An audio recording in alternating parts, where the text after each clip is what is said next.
The war had gone on for 11 years, for months, and 17 days. Sergeant Marcus Kane knew this because he had kept count, scratching small lines into the inside of his left boot every morning since the day he first set foot on the red dirt of Vorith Prime. He did not do it out of obsession. He did it because someone had to remember. His unit was down to 6 soldiers from the original 40. The galaxy had a way of making people forget numbers like that. Marcus refused. The Galactic Coalition had fought the Drath Collective across 37 star systems. Humans had joined late, as they usually did, dragged in by treaty obligations and a Senate vote that passed by only 3 seats. But once humans were in a war, they had a peculiar habit of not leaving until the thing was finished. Every species in the coalition had learned this about humanity over the past decade. Some found it admirable. Most found it unsettling. The Drath Collective, by the end, simply found it fatal. The final battle happened at Keth Station, a massive orbital platform above the gas giant Salmoan. It was a brutal, ugly fight, the kind that no one would make stories about because there was nothing clean or glorious in it. Marcus led his small team through 3 sealed corridors, disabled a weapons relay that would have destroyed 2 coalition cruisers, and personally dragged an injured Valorian officer through a collapsing bulkhead.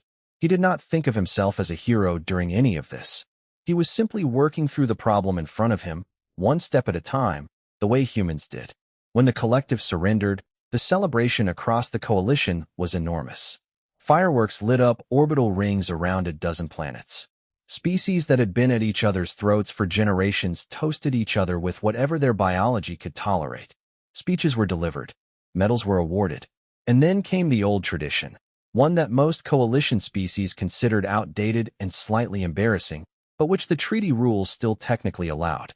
The tradition of the Victory Prize. It was a holdover from the old Valorian Empire, back when war was decided by champions rather than fleets. The idea was simple. A warrior who had performed an outstanding act of valor during the final engagement could claim a formal prize from the defeated side, resources, territory, or, in the old days, a person of rank. The coalition had updated the rules extensively. No one could be taken against their will.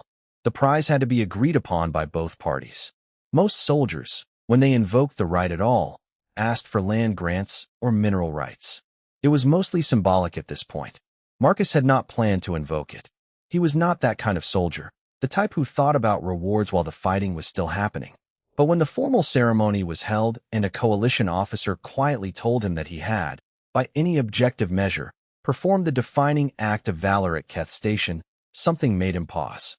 He stood at the edge of a long reception hall filled with alien dignitaries, human generals, and the surviving leadership of the Drath Collective, and he looked across the room at someone who had been standing alone for the past 2 hours. She was a Drath. That alone made people give her space. The Drath were tall, angular beings with pale silver-gray skin, large dark eyes adapted for low-light environments, and a stillness about them that most other species interpreted as coldness. But it was not coldness that Marcus noticed when he looked at her. It was the particular quality of her stillness. It was the stillness of someone who was used to being ignored.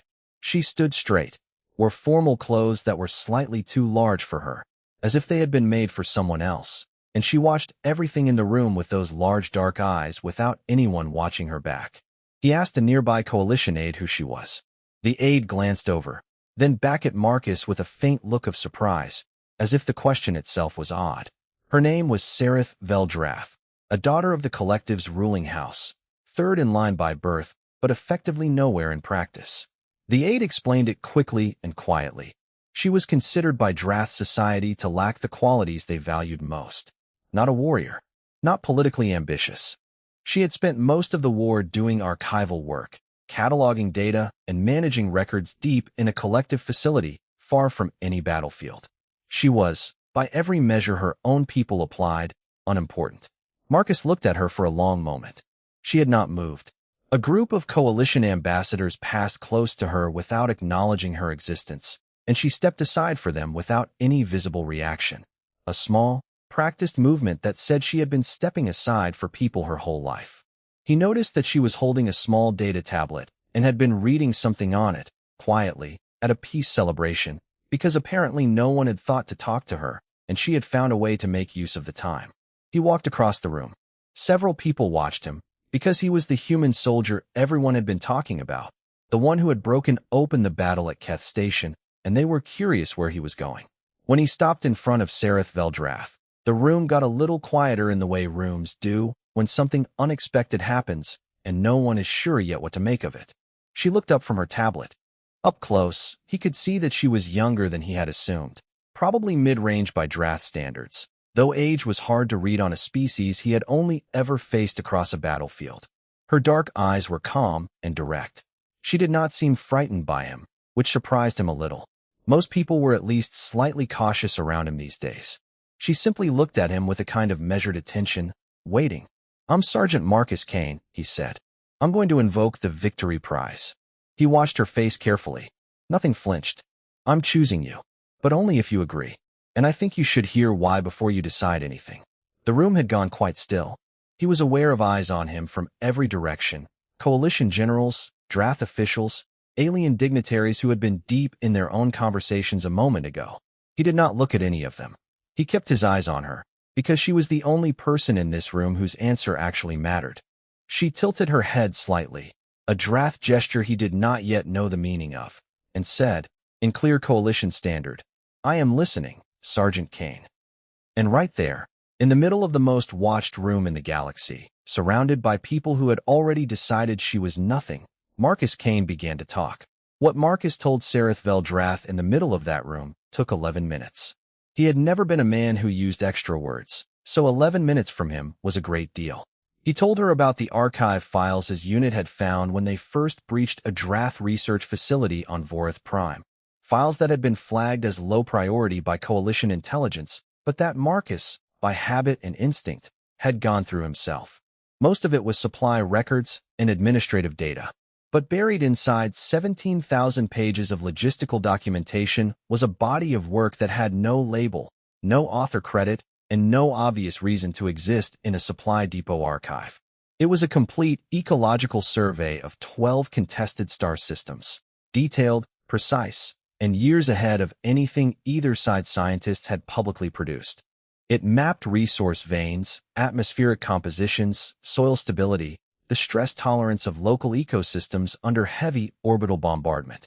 It was, Marcus had thought when he first read it in his bunk at 3 in the morning with a failing torch, the most quietly extraordinary piece of scientific work he had seen in 11 years of war. And it had been filed with no fanfare under a reference code that translated roughly as miscellaneous background data. He had kept a copy. He had kept it the way he kept count of the days, because someone had to, and no one else seemed interested.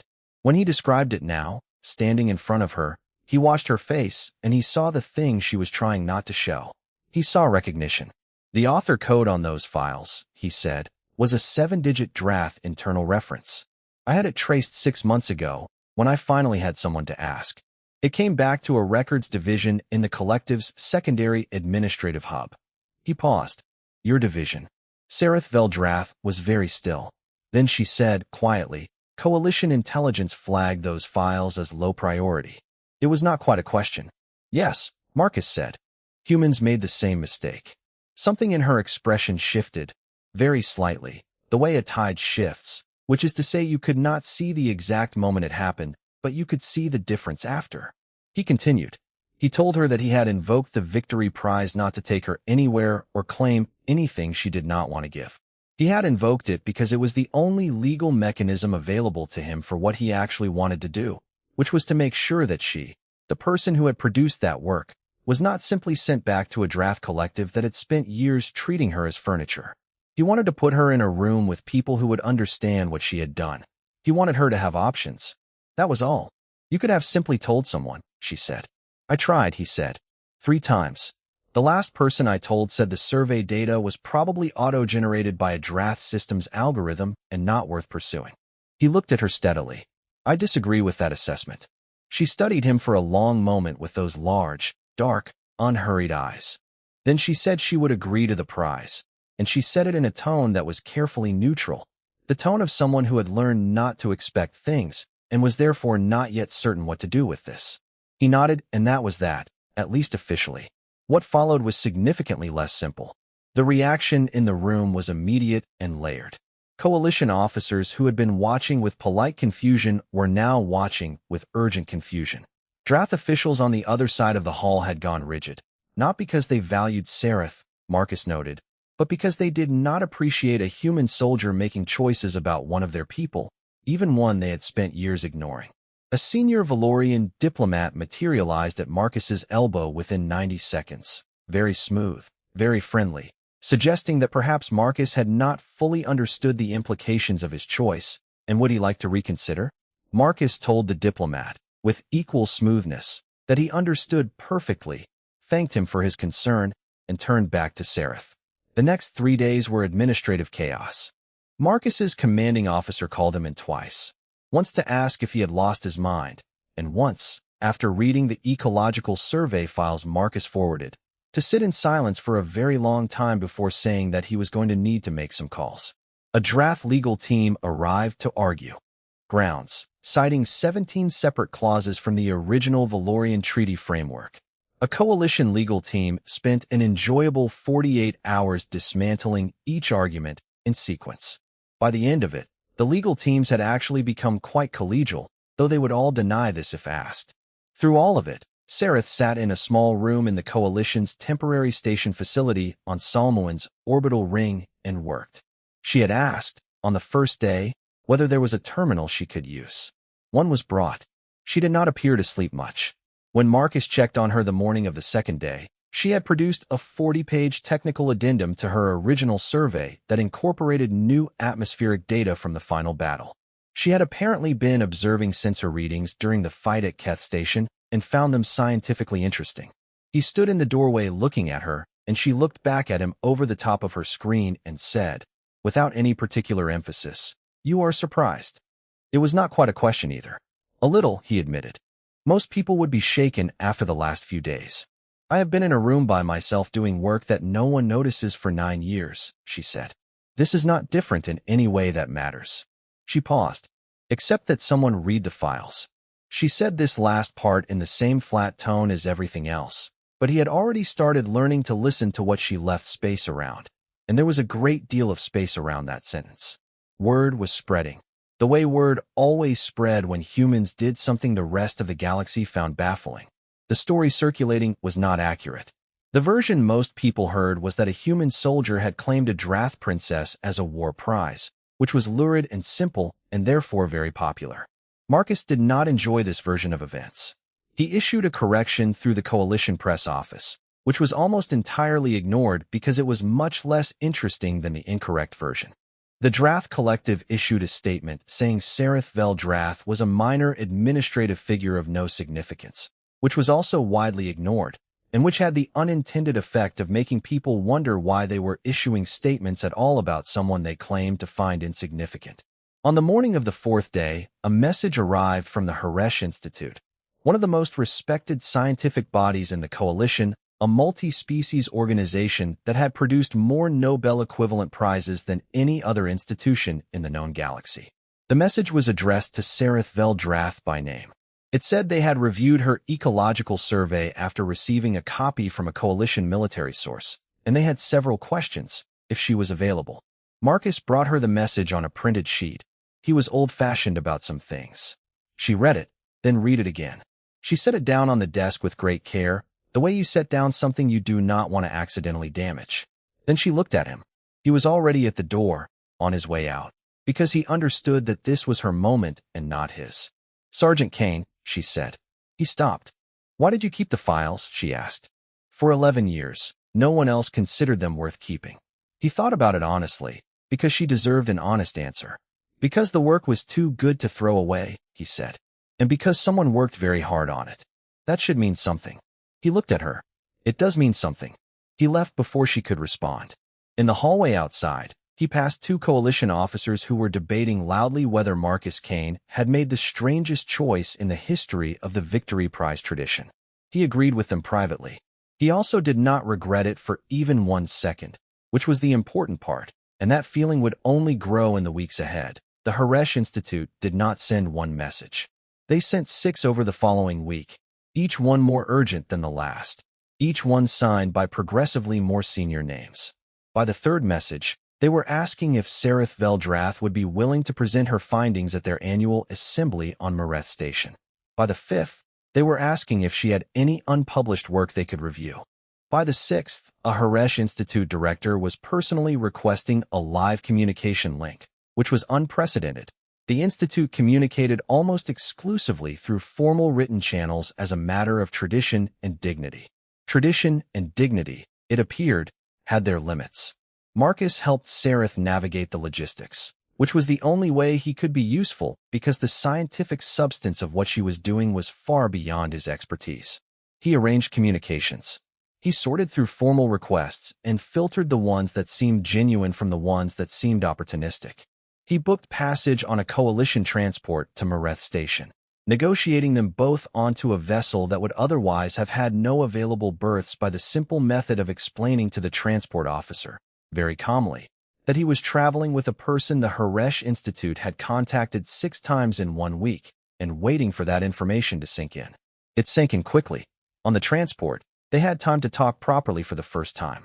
11 days of travel, and Marcus found himself spending most of them in the small common area near the observation deck, where Sereth had established herself at a table with her data tablet and an organizational system for her files that appeared, from the outside, completely chaotic, but which she could navigate at extraordinary speed. He brought her tea-adjacent beverages when he remembered. Drath biology overlapped enough with human that many warm drinks were safe, though the ideal compounds differed, and she tolerated his company with the careful patience of someone who had not had much company and was not entirely sure of the rules. She told him about the survey work over the course of 3 evenings. It had begun, she said, as something she was doing for herself. The collective's records division tracked everything: resource flows, troop movements, territorial gains and losses, but nobody was tracking what was being permanently destroyed. Ecosystems that had developed across millions of years of planetary evolution, wiped out by orbital bombardment that lasted 20 minutes. She had started noting it in her own time, in her off hours, using sensor data and scientific literature that was technically available to anyone, but that no one in her division had found relevant enough to read. After a while, the notes became a methodology. The methodology became a survey. The survey became something she could not stop adding to because the data kept arriving, and she could see patterns in it that she did not think anyone else was seeing. "Did you ever try to share it?" Marcus asked. "Before I found it." "Once," she said. She said the word with the particular flatness of someone recounting an event they have finished being upset about. She had submitted a summary to her division supervisor 3 years into the war. The supervisor had been polite. He had told her the work was interesting but outside the scope of their function, and suggested she continue to focus on her assigned record-keeping duties. She had continued. She had also continued the survey, because telling her to stop doing the work was not the same thing as making the work less important, and she had always understood the difference between those two things even when no one around her did. Marcus listened to all of this and did not say anything for a while after she finished. She looked at him across the table with those steady dark eyes. "You find it frustrating," she observed. "On my behalf." "Yes," he said. "It is not necessary," she said. "It happened. The work still exists. That is the part that matters." She paused. "Although," she added, in a slightly different tone, "I will admit that I find it. I do not have the right word in coalition standard. In Drath, there is a term for the feeling of being seen by one person after a long time of invisibility. It is considered a significant event. He did not have a coalition standard word for that either. He thought humans probably had a feeling for it, but had never gotten around to giving it a single clean word, which was typical. "I'm glad I found the files," he said. Mareth Station was a gleaming structure orbiting a blue-white star, purpose-built for scientific exchange, and it received them with an enthusiasm that Sereth received like someone standing in unexpected sunlight, not quite sure if it was going to last, standing very still so as not to accidentally end it. The Harish Institute had prepared a formal welcome. There were researchers from 9 different species who had read the survey and had specific questions. There was a room set aside for her work. There was a name on a door, her name, her actual name, not a reference code, and she stopped in front of it for a moment before going inside. Marcus stayed mostly out of the way. He was a soldier at a scientific institution, which was roughly as relevant as a wrench at a music recital, and he knew it. But he was also, it turned out, surprisingly useful in ways nobody had anticipated. When a group of Drath officials arrived at Mareth Station on the fourth day, clearly having decided that Sareth's sudden visibility was a problem they needed to manage, it was Marcus who met them at the dock. He did not raise his voice. He did not make threats. He simply explained, in the pleasant and completely immovable tone he had developed over 11 years of dealing with difficult situations, that Sareth Veldrath was here under the protection of the Victory Prize Agreement, a legally binding coalition instrument, and any interference with her work would be a matter for the coalition legal framework. He also mentioned, with the same pleasantness, that he had several contacts in coalition military press who had been asking him for months whether he had anything interesting to say about the Victory Prize, and he had thus far declined to speak with them. The Drath officials left the next morning. Sareth, when he told her about it, was quiet for a moment. "You did not tell me they had come," she said. "You were in the middle of a presentation," he said. "It wasn't important enough to interrupt." She looked at him for a long time with that measuring, unhurried gaze. Then she said something that surprised him. "In Drath culture, what you just did has a name too. It is called standing behind. It means the act of guarding someone's ability to work without letting them know they needed guarding. It is considered," she paused, selecting the word carefully, "honorable, in a very old sense." He absorbed this. "Do people do it often?" "No," she said. "It requires that you think the other person's work is worth protecting. Most people do not think that far ahead." The assembly presentation happened on the 9th day. Sareth stood in front of 400 researchers from across the coalition and the newly tentative peace framework that included former collective specie. And she presented 11 years of ecological survey data in a 2-hour talk that the Institute's recording systems would later classify as one of the most reviewed presentations in their archive. Marcus sat in the back row. He did not understand most of it.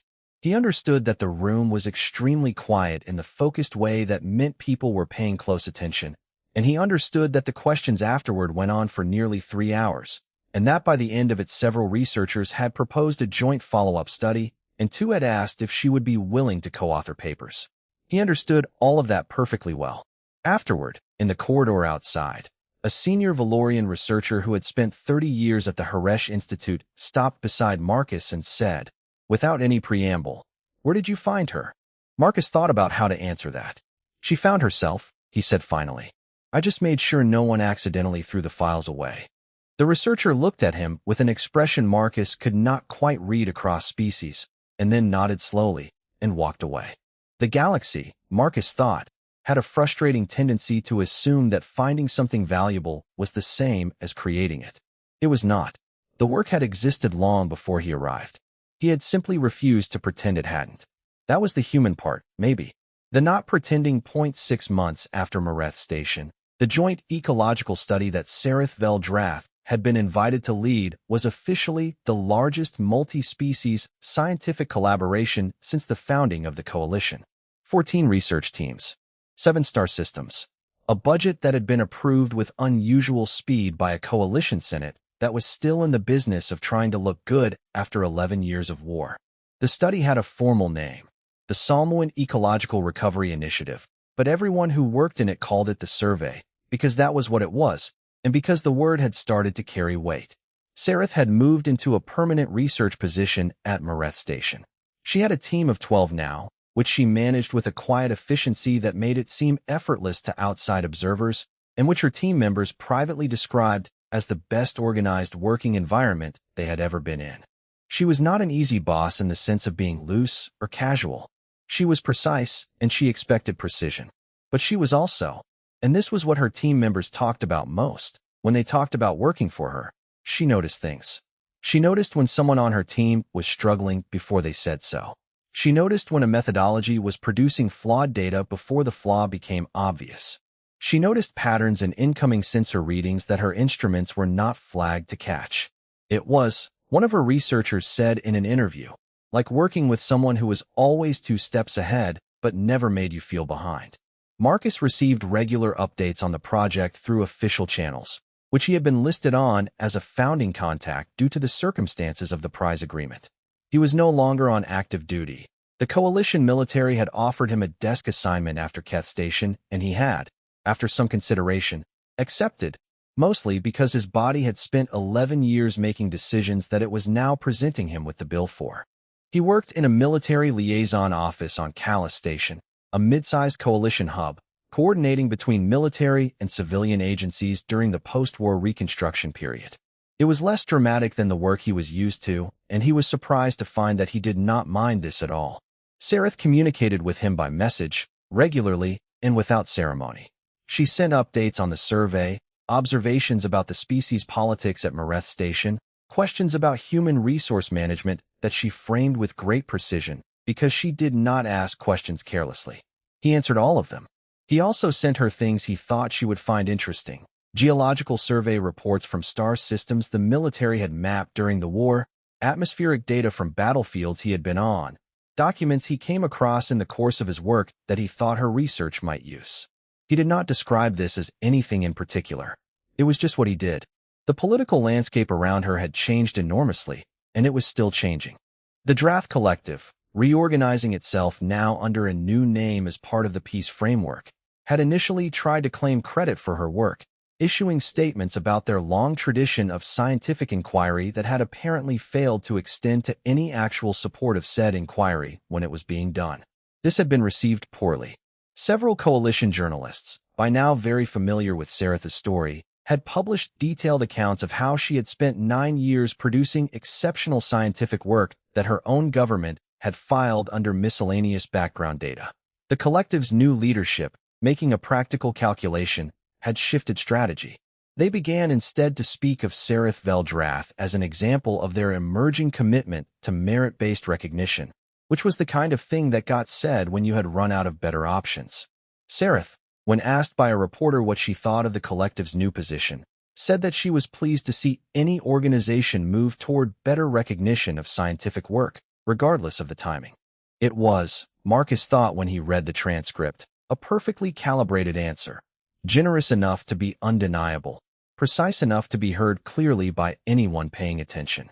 She was getting better at navigating the politics. She had not started from zero. She had simply never had occasion to apply what she understood. Now she did. The moment that the galaxy, at least the part of it that paid attention to such things, actually understood what Marcus had done came not from a news report or a political speech, but from a scientific paper. The first major publication from the Solmoan Ecological Recovery Initiative contained, in its opening pages, a complete account of the original survey's methodology and history. It described how the work had been produced under conditions of systematic institutional neglect. It named the Drath Collective Records Division. It named the year. It named the supervisor who had told her the work was outside the scope of their function. And then, in a footnote that was 7 sentences long, it named Sergeant Marcus Kane of the Coalition military and described precisely what he had done. Found the files in a breached facility, kept a copy, had the author traced, invoked the Victory Prize in the only legally available manner, and spent the subsequent months ensuring that the work reached the audience it had always deserved. The footnote was called, in various places, the most important 7 sentences in scientific publishing this decade, which was a very grand thing to say about a footnote. It was also, Marcus thought, slightly unfair to the actual science, which was considerably more important than anything said about him. He wrote to Sareth about this, and she replied that he was factually correct and also missing the point, which was that the footnote had been read by 17,000 people in the first 48 hours, and that several of them were now looking at their own institution's archives with new eyes, which was the actual intended outcome. He read that message in his office on Calais Station at 7 in the morning with terrible coffee, and he sat with it for a while. He thought about the 11 years of scratching lines in his boot. He thought about reading files at 3 in the morning with a failing torch. He thought about a room full of dignitaries and one person standing alone who had not expected anyone to walk across and stop in front of her. Small things. The kind of things that were easy to not do. Humans were often described by other species in terms of their capacity for violence, their persistence in war, their pain tolerance, their willingness to absorb losses that would have broken other species and keep going. This was true, Marcus knew. He had lived it. But he had always thought it was the smaller, quieter persistence that mattered more. The refusal to stop paying attention. The insistence that something was worth the effort even when no one official agreed. The particular human stubbornness that said, I have read this, and it is good, and I will not pretend otherwise, not for convenience, not for efficiency, not because 11 years have passed, and I am tired. That was the part other species kept missing. The violence got written about. The stubbornness about small, true things mostly did not, except, occasionally, in a 7-sentence footnote that 17,000 people read in 48 hours, and then went home and dug out old files they had set aside because someone told them the work was probably not worth the time. Sareth came to Calais Station 4 months later for a coalition reconstruction conference, where she was presenting a section of the survey's early findings. She arrived 2 days early, which Marcus only found out when she appeared in his office doorway on a Tuesday afternoon, data tablet under one arm, looking at him with that calm, dark gaze he had learned to read much better now. She said she had additional time and had thought she might as well use it here, if he had no objection. He said he had no objection. He showed her the station, which was not Mareth and therefore not particularly impressive by comparison, but which had a decent observation deck and a food hall that served 17 different species cuisine with varying success. They ate questionable interpretations of 3 different dishes, and she cataloged every error with the precise, non-judgmental attention she brought to everything. On the second evening, on the observation deck with the stars moving slowly behind the station's viewport, she said, without looking away from the view, in Drath, there is no social framework for what this is. For, she paused, and he had learned by now that her pauses were not uncertainty. They were precision. She was finding the right container for the thing, for the person who reads your work and the person whose work was read. There is not a word for it. He thought about this. We have a few, he said. None of them are quite right either. Perhaps, she said, it is a new thing. She said it the way she noted an unexpected data point. Not with drama, simply with the calm acknowledgement that reality had produced something worth recording. New things do not always have names yet. Marcus Kane, who had spent 11 years counting days in a boot and reading files alone at 3 in the morning, who had walked across a room full of people who already had the answers and stopped in front of the one person still asking the questions, looked out at the stars. They were the same stars the survey had mapped.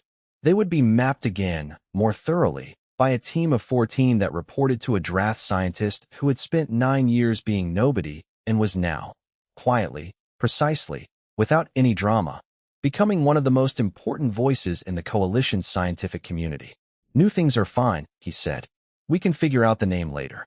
Outside, the galaxy went on being enormous and mostly indifferent.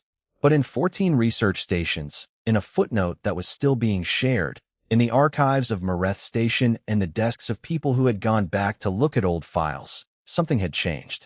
Something small.